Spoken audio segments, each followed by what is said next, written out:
All right, let's talk about how Wisconsinites are taking all this. John, you know Wisconsinites better than anyone, really. How do they feel about Elon Musk spending this much money? How do they feel about this race now being the most expensive race in history? It's not just Elon Musk. Democrats are also spending a lot of money, although the money is a bit more diverse than just one man. How's it going over? People are disgusted. There's no question of that. They have seen more negative ads than in anything but the kind of the worst moments of the presidential race. The television airwaves are literally filled with ads saying that both candidates are essentially evil, and the mailings are flying at a level that you can't believe. What's happened is that people have gone into their camps.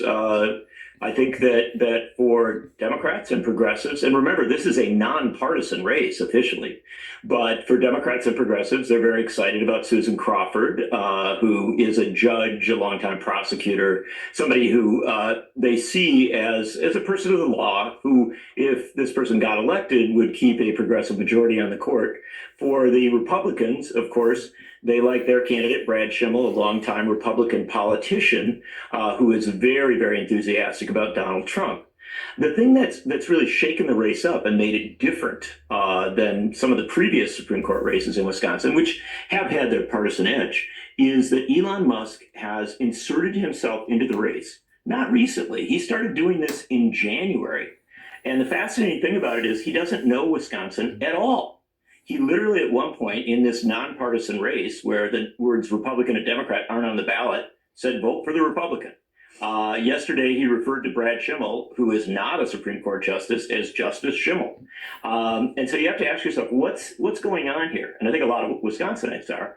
The answer is that Elon Musk wants a right-wing court in Wisconsin. He thinks that will be beneficial to Donald Trump at the national level. And frankly, Elon Musk has a lawsuit in Wisconsin trying to overturn some Wisconsin laws as regards the selling of vehicles like Teslas.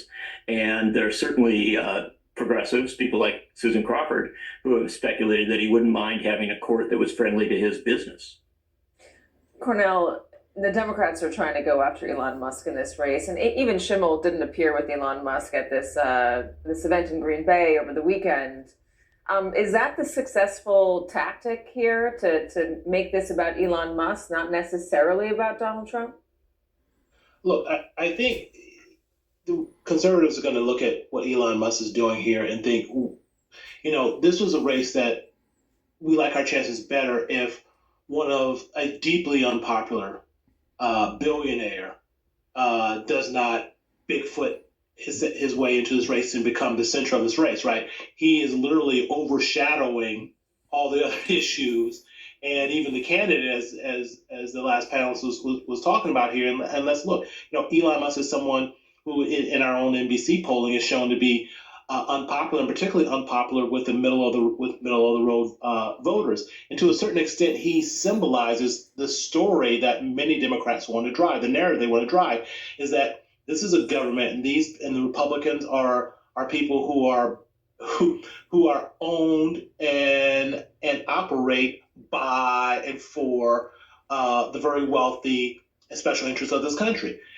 He completely encapsulates that. So, Katie, what possibly could go wrong when the narrative that the Democrats want to drive, the person who better encapsulates that has, made his way into the race and is actually overshadowing the more conservative candidate, because to that point, it's not a Dem versus Republican race, at least not on the ballot.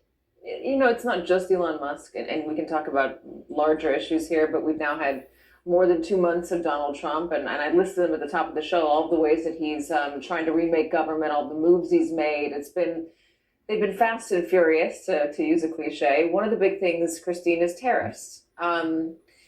Tariffs are really eating into people's optimism for the future, I think we can say, before they're eating into paychecks. The tariffs with Canada, the tariffs with Europe, China, Mexico, the retaliatory tariffs. How might that play in Wisconsin?